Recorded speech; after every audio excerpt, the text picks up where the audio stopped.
Hello friends, नमस्ते, जय हिंद। जय हिंद। अभी फिर आप आशा अमर की आवाज़ में एक भजन सुनने जा रहे हैं। यदि आपको भजन पसंद आए तो आप इसे अधिक से अधिक दोस्तों में शेयर करें। हर इंसान चाहे गरीब या अमीर हो, सबों के ऊपर दो ऋण का बोझ होता है। हर इंसान के ऊपर दो ऋण का बोझ होता है। पहला उसका माँ बाप का और दूसरा उसका बच्चे का। जब माँ बाप स्वर्ग सिधार जाते हैं, इस दुनिया से चले जाते हैं, तो पहला ऋण उसका उतर जाता है। दूसरा ऋण उसका बच्चों का ऋण। जब बच्चे पढ़ लिख कर परवरिश करने के बाद जब अपना शादीशुदी हो जाता है, अपना सर्विस पकड़ लेते हैं, मतलब अपना पैरों पर खड़ा हो जाते हैं, तो वो भी ऋण समाप्त हो जाता है। तो हर इंसान को के ऊपर दो ऋण होता है। तो इसी सिलसिले में मैं भजन लिखा हूँ। अब मैं आपको पहले ही बता चुका हूँ कि वही भजन मैं गाता हूँ या गाना गाता हूँ जो मैं खुद लिखता हूँ। तो भजन का तर्ज है कि अरे आशा के सपनवा साकार कैलू माई हो, आशा के सपनवा साकार कैलू माई हो, बचवन के ऋण से उधार कैलू माई हो, बचवन के ऋण से उधार कैलू माई हो, आशा के सपनवा साकार कैलू माई हो, आशा के सपनवा साकार कैलू माई हो, बचवन के ऋण से उधार कैलू माई हो, बचवन के ऋण से उधार कैलू माई हो।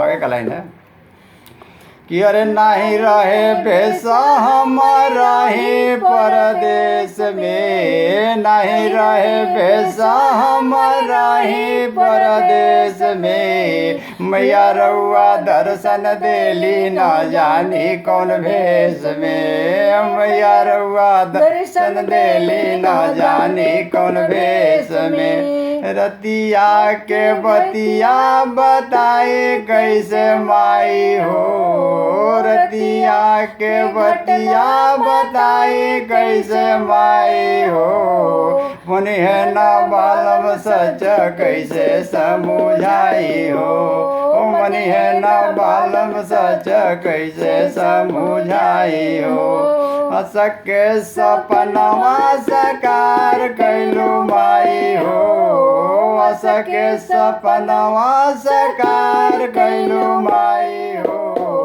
बचवन के ऋण से उधार कैलू माई हो, बचवन के ऋण से उधार कैलू माई हो। आगे का लाइन है कहीं भी जाते जाते सपना दे जाई हा, इन्हें भी जाते जाते सपना दे जाई हा, ज्यादा तो नाही थोड़ा झलका देखई हा, ज्यादा तो नाही थोड़ा झलका देखई हा, इनकर मनवा के दुविधा हटाए गैलू माई हो, इनकर मनवा के दुविधा हटाई गैलू माई हो, जीरो पंजा कही के समझाई गैलू माई हो, जीरो पंजा कही समझाई गैलू माई हो।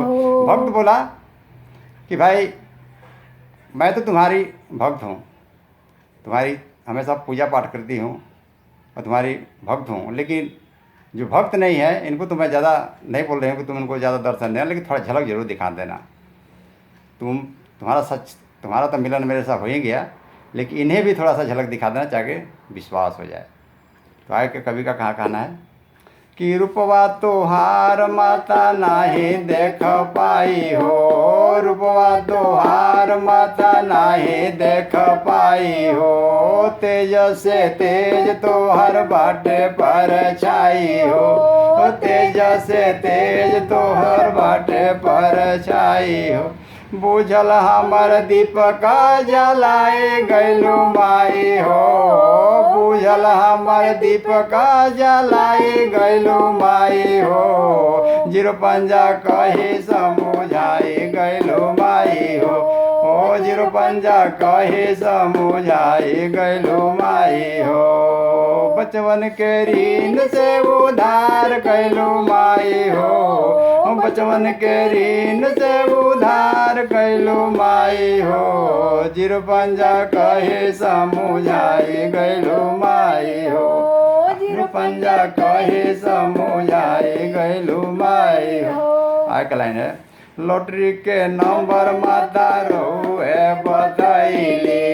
लॉटरी के नंबर माता रहुए बतैली। जीरो पंजा कही रहुआ झट से लुकैली। जीरो पंजा कही रहुआ झट से लुकैली। आशा के झंझट में फंसाई गैलू माई हो। आशा के झंझट में फंसाई गैलू माई हो। जीरो पंजा कही के लुकाई गैलू माई हो। जीरो पंजा कही के लुकाई गैलू माई हो। आशा के सपनवा साकार गैलू माई हो। आशा के सपनवा साकार गैलू माई हो। जीवन के कही समुझाई गैलू माई हो। अरे विजय के जीरो जीवन पंजा केवल ढूंढिया। विजय के जीरो जीवन पंजा केवल ढूंढिया। सारे काउंटर पे नंबर एको मत छोड़िया। सारे काउंटर पे नंबर एको मत छोड़िया। यही सब कहे समुझाई गैलू माई हो। यही सब कहे समुझाई गैलू माई हो। आशा के झंझट से छुड़ाई गैलू माई हो। आशा के झंझट से छुड़ाई गैलू माई हो। बचवन के ऋण से उधार कैलू माई हो। बचवन के ऋण से उधार कैलू माई हो। जीरो पंजा कही के लुकाई गैलू माई हो। जीरो पंजा कही के लुकाई गैलू माई हो। संकट में तो है आशा हरदम को हराइली। संकट में तो है आशा हरदम को हराइली। गुड़चाना हाथावा में लेके भजन गईली। गुड़चाना हाथावा में लेके भजन गईली। अरे डूबते हुए नैया के किनार गैलू माई हो। डूबते हुए नैया के किनार गैलू माई हो। बचवन के ऋण से उधार कैलू माई हो। बचवन के ऋण से उधार कैलू माई हो। आगे का लाइन है, अरे नहीं अपन घर रहे नहीं खेत हर हो। नहीं अपन घर रहे नहीं खेत हर हो। नौकरी से बैठल रही हाथ पे हाथ धर हो। नौकरी से बैठल रही हाथ पे हाथ धर हो। ना मन कटे देलू बचवन के माई हो। ना मन कटे देलू बचवन के माई हो। समझना पहले ही त नात सगा भाई हो। समझना पहले ही त नात सगा भाई हो। बचवन के ऋण से उधार कैलू माई हो। बचवन के ऋण से उधार कैलू माई हो। आशा के सपनवा साकार कैलू माई हो। आशा के सपनवा साकार कैलू माई हो। अरे तोहरे दया से मैया घर बनवैली। तोहरे दया से मैया घर बनवैली। इच्छानुसार तोरे घर के सजैली। इच्छानुसार तोरे घर के सजैली। अरे तोहर बेटवा के यही में भइल शादी और सगाई हो। तोर बेटवा के यही में भइल शादी और सगाई हो। बहुरानी लक्ष्मी अइली बाजल सहनाई हो। बहुरानी लक्ष्मी अइली बाजल सहनाई हो। हंस के सपनवा साकार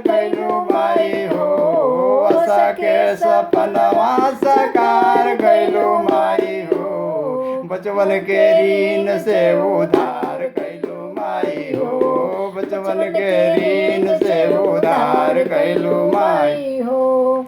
लास्ट लाइन है, कभी कहना पड़ा कि सच्चा भक्त बाड़ी आशा रउए दरबार के, सच्चा भक्त बाड़ी आशा रउए दरबार के, कह जात बाड़ू मैया अमर के विसार के, कह जात बाड़ू मैया अमर के विसार के। और डूब जाए नैया हमर बाड़ू पतवार हो, डूब जाए नैया हमर बाड़ू पतवार हो, कह जात बाड़ू मैया अमर के विसार हो, कह जात बाड़ू मैया अमर के विसार हो। और डूब जाए नैया हमर बाड़ू पतवार हो, डूब जाए नैया हमर बाड़ू पतवार हो, कह जात बाड़ू मैया अमर के विसार हो, कह जात बाड़ू मैया अमर के विसार हो। और सच्चा भक्त बाड़ी आशा रउए दरबार के, सच्चा भक्त बाड़ी आशा रउए दरबार के, कह जात बाड़ू मैया अमर के विसार के, कह जात बाड़ू मैया अमर के विसार के। और डूब जाए नैया हमर बाड़ू पतवार हो, डूब जाए नैया हमर बाड़ू पतवार हो, कह जात बाड़ू मैया अमर के विसार हो, कह जात बाड़ू मैया अमर के विसार हो, कह जात बाड़ू मैया अमर के विसार हो। बस इन्हीं शब्दों के साथ हम लोग अपना वाणी को विराम देते हैं। फिर मिलेंगे एक नए गाने के साथ। तब तक के लिए आशा अमर को इजाज़त दीजिए। शुक्रिया। जय हिंद। जय